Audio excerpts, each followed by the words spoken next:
Salutare pasionați de Renault! Astăzi o să începem o serie de tutoriale. Și astăzi o să facem schimbul de ulei la un Renault Symbol din 2012, motor de 1.2, benzină plus gaz. Ce aveți nevoie? O cheie din asta de filtru de ulei, o găsiți la piese auto, o cheie 8-10 tot așa la piese auto, pentru bușonul de la baia de ulei, o șurubelniță stea și o șurubelniță dreaptă. Acum haideți să începem să schimbăm prima oară filtrul de aer. Să știți că nu-s mecanic, nu fac asta din pasiune, dacă eu pot să fac, trebuie să faceți și voi. Pentru cei care nu aveți rampă o să fie un pic mai dificil, dar nu e imposibil. O puteți pune pe cric, mașina o puteți ridica pe cric sau dacă nu, pe bordură. Haideți să începem. Scoatem prima oară furtunul ăsta de aici, îl dăm într-o parte. După aceea, cu șurubelnița dreaptă, să facem lema asta de aici. Azi putem să scoatem, să schimbăm filtrul. Acum, aici avem o clemă, tragem de ea, scoatem furtunul. Asta. Avem aici clema asta, tragem de ea și dăm furtunul într-o parte. Punem așa aici să nu ne curge și ridicăm și tragem și am scos o parte. Acum, aici așa avem nevoie de un tors.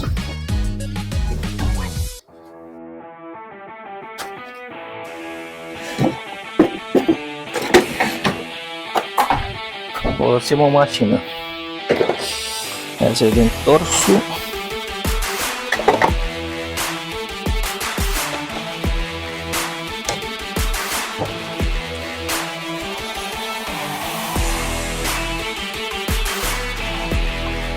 Hai să vedem ce este pe 25. Întors pe 25. Ca să ne chemăm la folosim mașina. Avem un șurub, 2, 3, 4 șurubi.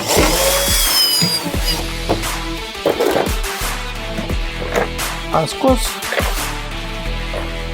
și filtrul. Nu e chiar așa mutar, după cum se vede. S-a mai schimbat, acum are cred că aproximativ 7000 de kilometri de când l-am schimbat, deci nu s-a modificat mult. După cum se vede, e curat înăuntru. Aici așa avem un pic de mizerie.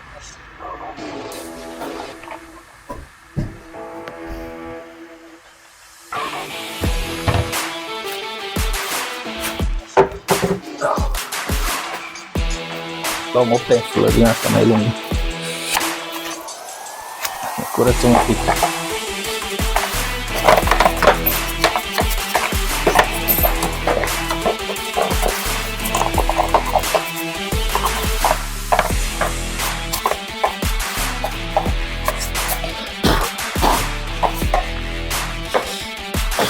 Ne-am curățat. Mai desfacem filtrul este de la Renault, da?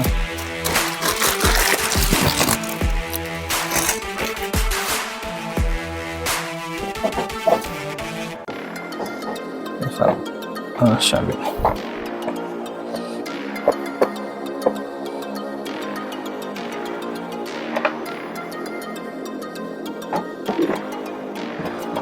Îl băgăm înapoi.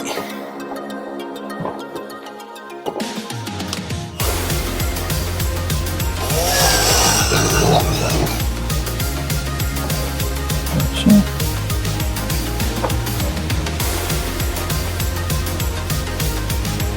Am terminat de pus și ruburile. Opa, și dacă ne-a crezut colierul.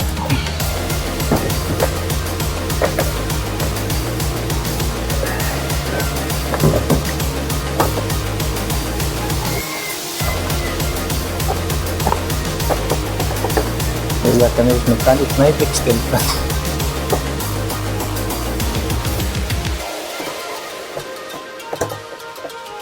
Și colierul are o cătare aici așa. Băgăm la loc.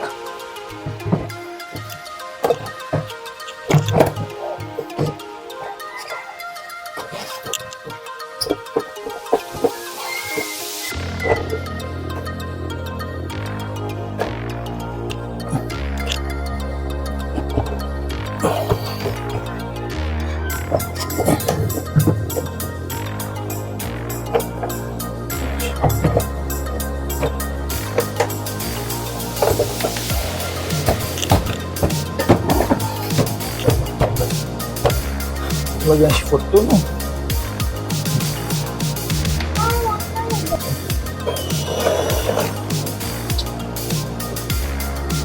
Are un semn aici. Airflow. Deci așa.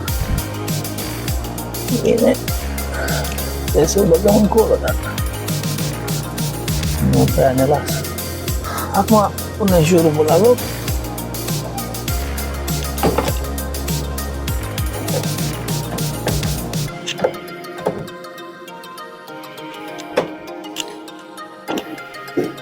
Punem asta la loc. Trebuie să o băgați așa cumva împinsă ca să prindă clemă. Așa. Aici. Și am împins garnitura.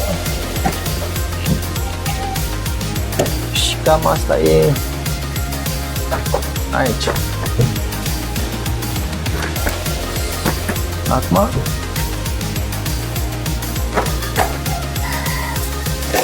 de desubt.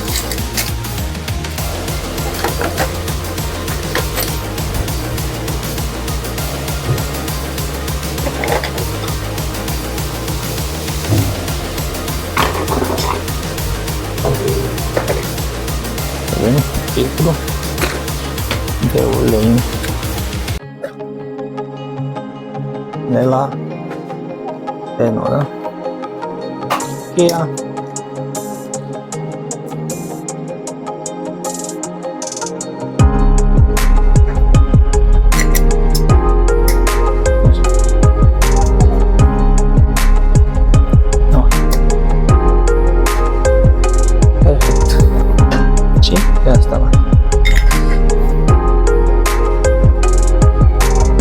Și am uitat să punem asta la loc.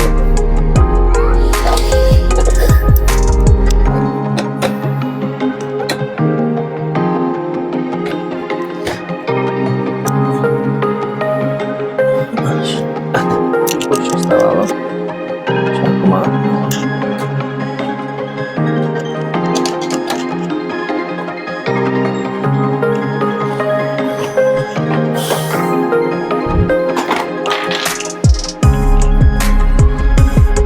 haideți să mergem. Acum sunteți sub mașină. O dată. Ia. Să desfacem.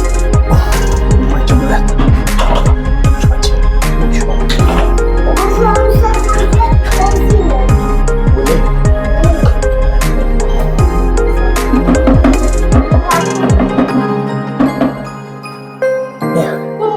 Ia cheia, șterge-și un pic. Nu prinde ulei. Să facem. Ha? Nu cu bluza, uite, ai crema pe ea. Acum nu pasă. Ei, am dat de acum.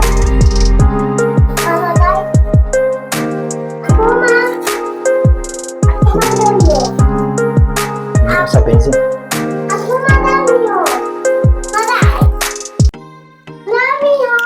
Punem aici să smulgă tot uleiul.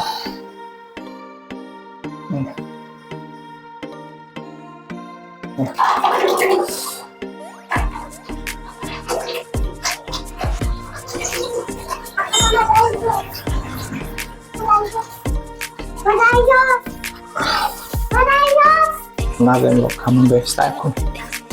Lăsăm să curgăm.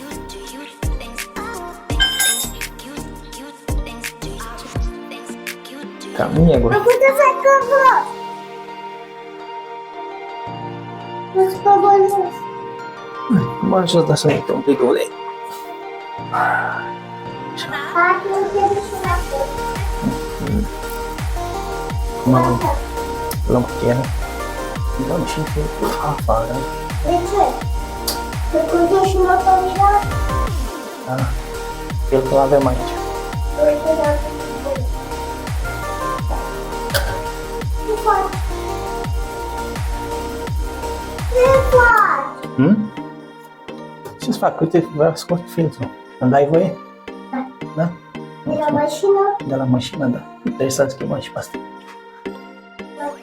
Da. Trebuie să fac treabă. Aici n-ai ce treabă. Dă-te că cade ulei pe tine. Uite, băi, te-am umplut de ulei tot.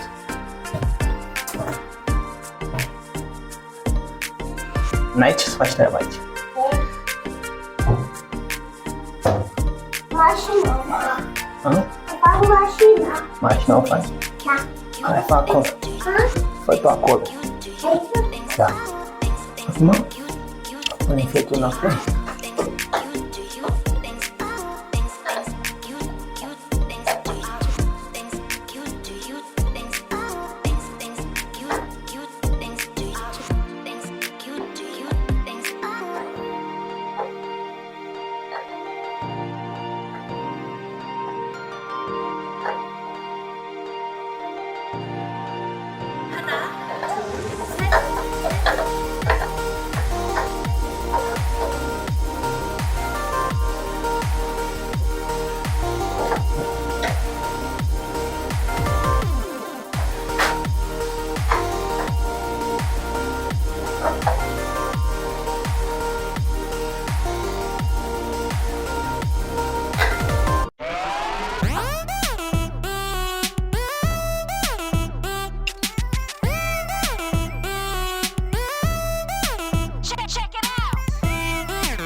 Da.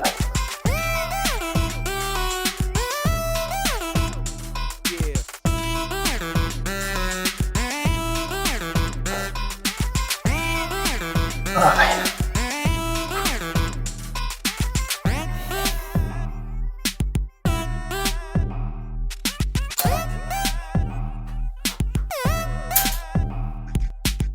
Ma, îmbușim înapoi. Garnitura asta e bună. Nu am schimbat-o la trecut.